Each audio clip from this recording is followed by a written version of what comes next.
Assalamualaikum warahmatullahi wabarakatuh. Saya Samaratul Rosida. Di sini saya akan membagikan pengetahuan mengenai bagaimana desain dalam menanggapi isu lingkungan. Yang pertama yaitu perlu diketahui bahwa populasi manusia terus bertambah, begitu pula aktivitas ekonomi. Manusia seakan tak pernah cukup untuk memenuhi kebutuhan mereka dengan terus mengeksploitasi bumi dan meningkatkan aktivitas produksi. Globalisasi dan ekonomi liberal membuka saluran perdagangan antar negara, turut melanggengkan aktivitas produksi industri yang berlebihan. Begitu juga pada aktivitas konsumsinya, mencari keuntungan maksimal dengan melakukan perdagangan bebas, mendorong masyarakat menjadi konsumtif. Ekonomi liberal gagal dalam menanggapi kenyataan bahwa pertumbuhan produksi dan konsumsi juga meningkatkan dampak buruk bagi lingkungan. Pertumbuhan populasi akan terus bertambah, berbanding terbalik dengan sumber daya alam yang ada.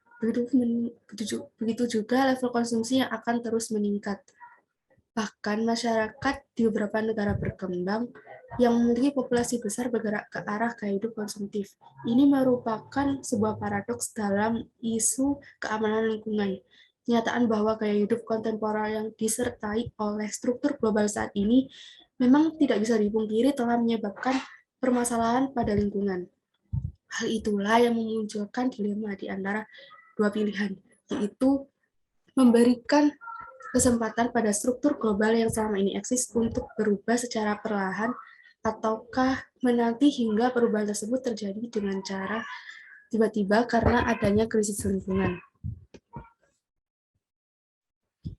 Fakta dari permasalahan ini yaitu, menurut Organisasi Pangan dan Pertanian PBB FAO, hampir 7,3 juta hektar hutan di seluruh dunia akan hilang setiap tahunnya. Data dari Global Forest Watch dengan pencitraan satelit pada tahun 2020 lalu menunjukkan hutan tropis global kehilangan 12,2 juta hektar tutupan pohon. Pencemaran udara dan laut semakin tinggi akibat industri. Limbah pabrik yang mengandung zat beracun berbahaya bagi manusia diperkirakan meningkat hingga mencapai 3 juta ton. Limbah ini menyebar lintas negara tiap tahunnya. Di udara, gas emisi seperti karbon dioksida dan metana akan meningkatkan efek rumah kaca. Akibatnya adalah dapat menghilangnya 50.000 jenis tanaman dan spesies hewan tiap tahun. Bukannya itu, tragedi kemanusiaan akibat limbah industri juga pernah terjadi, seperti pada kasus pencemaran limbah bahan berbahaya dan beracun, dan juga pembakaran hutan oleh perusahaan industri sapu PT Nasional Sago Prima pada tahun 2014. Begitu juga pencemaran di Teluk Buyut oleh PT Newmont yang mengganggu kesehatan penduduk di Sulawesi Utara. Limbah PT Newmont ini menghasilkan 4 juta ton piling di dasar teluk. Akibatnya, lebih dari 80% warga setempat mengalami gangguan kesehatan serius dan bahkan meninggal akibat tercemar oleh limbah. Masyarakat kehilangan pekerjaan sebagai nelayan akibat limbah industri dan terpaksa meninggalkan kampung halamannya.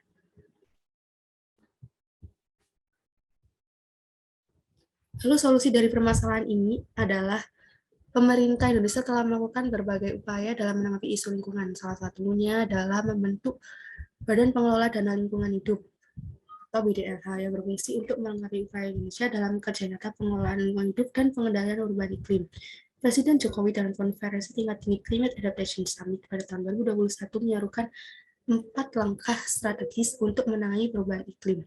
Yang pertama, memastikan seluruh negara di dunia berkontribusi, baik penanganan perubahan iklim. Kedua, menggerakkan potensi masyarakat Indonesia untuk menumbuhkan kesadaran dalam menangani dan melakukan aksi terkait perubahan iklim. Yang ketiga, penguatan kemitraan global dengan memprioritaskan kerjasama peningkatan kapasitas dalam menghadapi perubahan iklim bagi negara-negara yang ada di kawasan Pasifik. Keempat, terus melanjutkan pembangunan hijau yang bertujuan agar menjadikan dunia yang lebih baik lagi. Lalu bagaimana dengan konsep sustainable design ini dalam menanggapi permasalahan ini?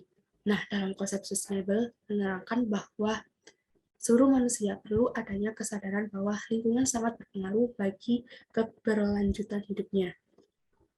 Hal ini berarti bahwa bukan hanya pemerintah saja, melainkan perlu adanya inisiatif dari seluruh lapisan masyarakat untuk bekerja sama. Dalam diri perlu diterapkan adanya rasa kepedulian akan lingkungan, tidak terkecuali seorang desainer. Desainer sebagai pelopor menciptakan sesuatu yang baru harus memperhatikan konsep pengembangan berkelanjutan. Konsep penggunaan sustainable design yaitu yang pertama adalah people.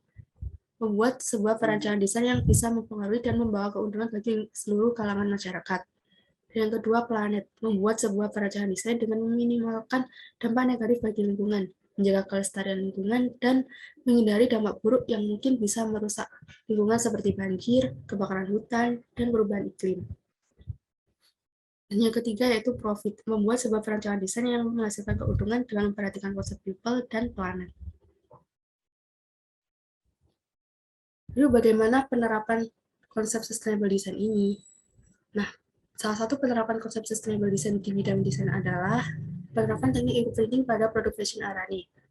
Teknik eco-printing dipilih sebagai proses dalam produksi fashion, yaitu dengan meminimalkan konsumsi energi, menggunakan bahan-bahan alami, memilih proses produksi yang ramah lingkungan, konservasi air, dan mengoptimalkan prosedur operasional dan perawatan produknya.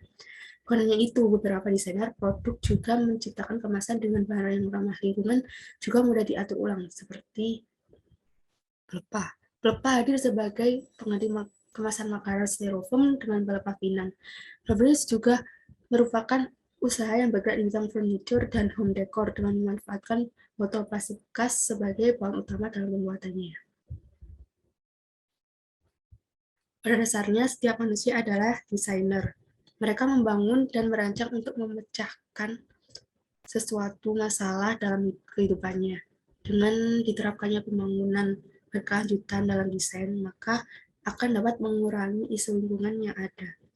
Desain sebagai suatu sistem pemecahan masalah yang kreatif dan inovatif mengarah kepada kehidupan masyarakat yang lebih sejahtera, bermartabat, nyaman, aman, tertib, dan saling mengasihi. Di era informasi ini, aktivitas desain bukan hanya sekedar ungkapan makna-makna simbolik, tapi lebih jauh dapat menghayati, meningkatkan identitas kepribadian, serta kesadaran akan dunia global dengan segala kemajuan serta tantangan-tantangannya. Sekian presentasi dari saya. Assalamualaikum warahmatullahi wabarakatuh.